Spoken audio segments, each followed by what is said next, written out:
अरविंद केजरीवाल ने कर दी घोषणा कि नहीं जाएंगे वो राज्यसभा। क्या कुछ और है अरविंद केजरीवाल का प्लान? क्या अरविंद केजरीवाल के प्लान से चौंक जाएंगे उनके विपक्षी? भारतीय जनता पार्टी की रेखा गुप्ता को देंगे अरविंद केजरीवाल टक्कर? उनके प्लानिंग में आखिर क्या है? क्या करने वाले हैं अरविंद केजरीवाल? लुधियाना की दौड़ से दिल्ली की विधानसभा में प्रवेश तो नहीं करने वाले हैं अरविंद केजरीवाल? जी हां, बने रहिए मेरे साथ। नमस्कार, मैं शिव द्विवेदी, आप देख रहे हैं लाइव न्यूज 24।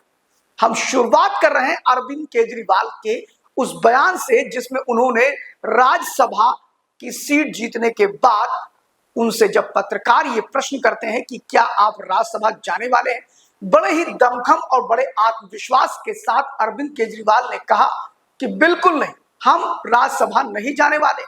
फिलहाल ये पार्लियामेंट्री अफेयर्स कमेटी जो हमारी है वो तय करेगी कि कौन जाएगा। मैं तो फिलहाल नहीं जा रहा हूं, कोई ना कोई कार्यकर्ता या कोई जा सकता है। फिलहाल आपको बता दें कि ये बात बोलने के बाद ही सुगबुगाहट ये होने लगी कि जैसी कहानी थी और इस प्रकार की जो चर्चाएं थी कि अरविंद केजरीवाल राज्यसभा में दस्तक दे सकते हैं। हर तरफ इस बात की चर्चाएं भी शुरू हो गई थी कि अब तो अरविंद केजरीवाल का राज्यसभा में प्रवेश बनता ही बनता है और राज्यसभा में अरविंद केजरीवाल अब जाने वाले हैं।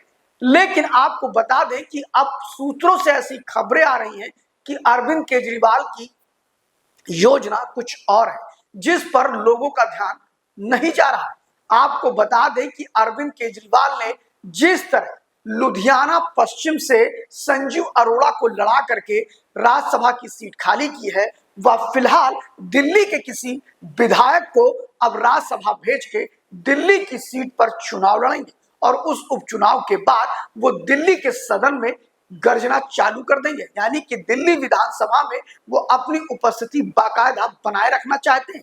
आपको बता दें कि आम आदमी पार्टी दिल्ली को अपनी जागीर समझती है और ये मानती है कि दिल्ली उसके राजनीति का केंद्र बिंदु है और दिल्ली के विधानसभा में अरविंद केजरीवाल बने रहना चाहते हैं ताकि उनकी बात दिल्ली के लोग भी सुने और देश के लोग भी सुने।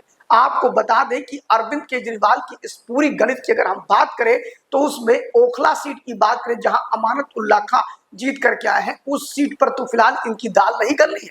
लेकिन कुछ ऐसी सीटें हैं जो बड़ी ही मजबूत सीट कही जाती है दिल्ली के अंदर। फिलहाल अगर हम बात करें 2025 के विधानसभा चुनाव की तो उसमें आगे की पंक्ति के जितने भी नेता थे आम आदमी पार्टी के वो धराशायी हो गए। फिर चाहे मनीष सिसोदिया की बात कर ले, फिर चाहे सत्येंद्र जैन की बात कर ले, स्वयं अरविंद केजरीवाल की बात कर ले, ये सारे हार गए। लेकिन अभी इस पूरी की पूरी भाजपा की लहर में भी अगर कोई सीट बचाने में कामयाब हुआ तो उसमें अमानत उल्लाह खान, मटिया महल से आले मोहम्मद, और अगर हम बात करें तो बुराड़ी से संजीव झा, और अगर किराड़ी से बात करें अनिल झा, सोमदत्त, और सीमापुरी से अगर हम बात करते हैं सीमापुरी की सीट इनकी, सदर बाजार की सीट इनकी, और चांदनी चौक, ये ऐसी सीटें हैं जहां पर आम आदमी पार्टी अभी भी मजबूत स्थिति में है। वैसे तो जर्नैल सिंह की भी सीट है लेकिन कुछ ऐसे लोग हैं जो सीट नहीं छोड़ेंगे, वहीं पर कुछ ऐसी सीटें हैं वहां भी वो चुनाव नहीं लड़ सकते हैं।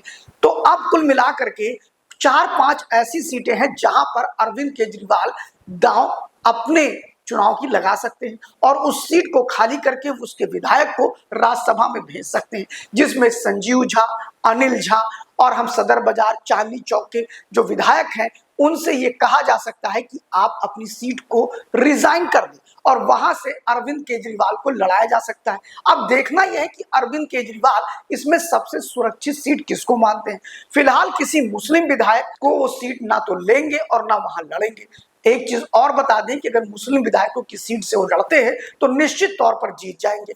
वर्तमान परिस्थितियों की अगर बात करें तो अरविंद केजरीवाल इस समय उस सीट से लड़ना ज्यादा उनके लिए सुटेबल होगा जहां पर मुस्लिम की आबादी हिंदुओं की आबादी के वनस्पत ज्यादा हो और वो आसानी से वहां जीत के आ सकते हैं। जिस प्रकार रेखा गुप्ता ने झुग्गी झोपड़ियों पर कार्रवाई की है और उसके बाद एक मत से लोग आम आदमी पार्टी की चर्चा कर रहे हैं, वहां पर आम आदमी पार्टी अब अपने आप को विनिंग पोजीशन में मान रही है और ऐसे में अरविंद केजरीवाल का जो ये दांव है, जो ये चाल है, ये अब साकार होती दिख रही है। अरविंद केजरीवाल ने जिस आत्मविश्वास से कहा कि मैं राज्यसभा नहीं जाऊंगा, उससे आप ये मान लीजिए कि अब वो विधानसभा दिल्ली के अंदर जाने वाले हैं और उसके लिए अभी वो अपने विधायकों का मन टटोल रहे हैं, क्योंकि विधायक भी खाली हाथ नहीं रहेंगे। जो भी विधायक सीट छोड़ेगा वो राज्यसभा में जाना उसका तय है और वो मेंबर ऑफ पार्लियामेंट रहेगा, और ऐसी शर्तों पर कोई भी अपनी विधानसभा छोड़ सकता है।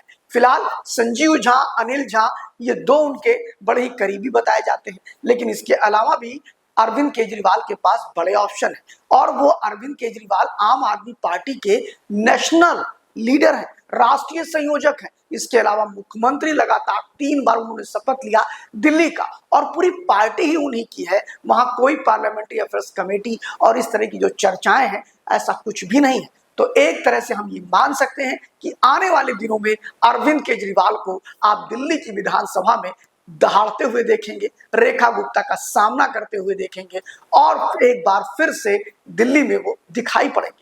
मजबूरी भी अरविंद केजरीवाल की कि दिल्ली में विधान परिषद नहीं होती है, वरना किसी विधायक को रिजाइन कराने की नौबत ना आती। फिलहाल आपको बता दें कि अभी कोई ना कोई विधायक अब रिजाइन दिल्ली से करने वाला है। देखते रहिए लाइव यूपी न्यूज़ 24। मेरा विश्लेषण कैसा लगा कमेंट बॉक्स में जाके कमेंट्स जरूर करिएगा। Thank you very much.